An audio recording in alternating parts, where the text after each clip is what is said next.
We are a nation of laws. What separates the United States of America from countries around the world is not just our ability to elect our leaders, but also the protection enshrined in our Constitution that ensures that no one politician can abuse power, that no president can profit from their office, that no president can interfere with elections or people's right to vote, and that no president can create a religious test for becoming an American.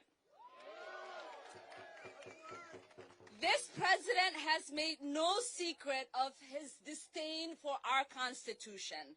He explicitly ran for office by targeting an entire religion and promising to ban them from office, from this country.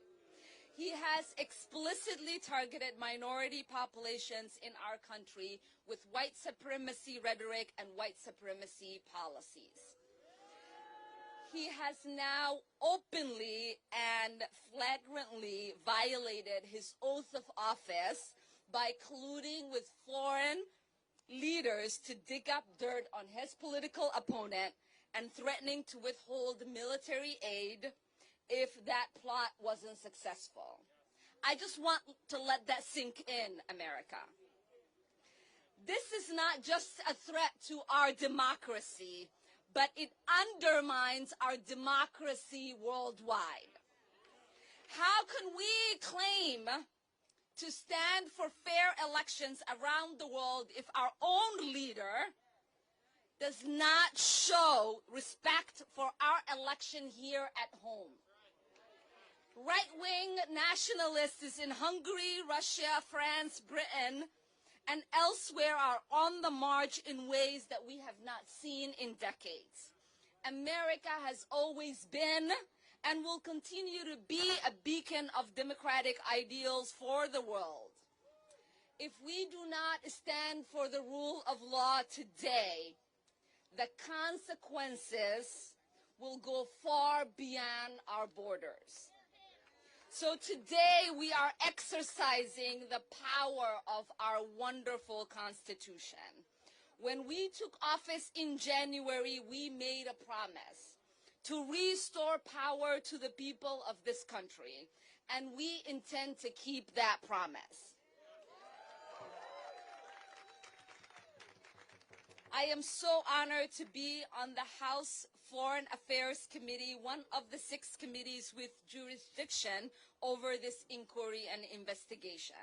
And I intend to use my power as a legislator to follow the facts, to use the Constitution as my guide, to hold this president fully accountable to the rule of law.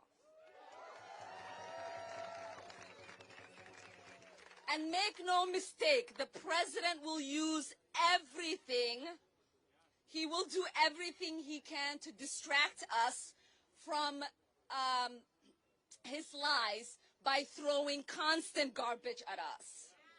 He and his enablers in the Republican Party will tell us to reject the evidence of our own eyes and ears.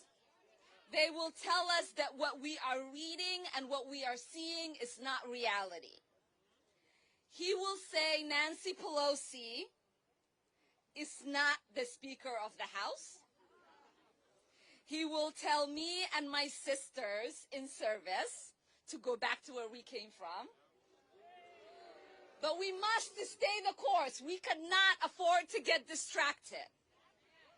We must remember, as the great Toni Morrison said, the very serious function of racism is distraction. Our focus should always remain on the facts.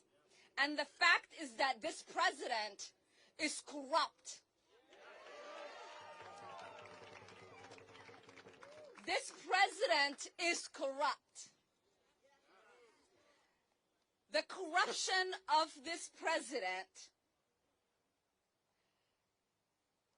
is not one that is easily going to be forgotten. And it's not one that we can afford to look the other way. Corrupt president who violates his oath in office must and will be impeached.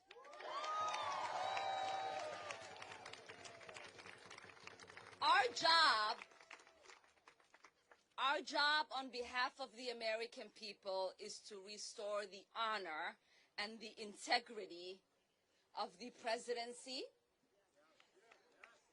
And so with that, I say thank you for standing up for our democracy, for our Constitution, and for our beautiful country.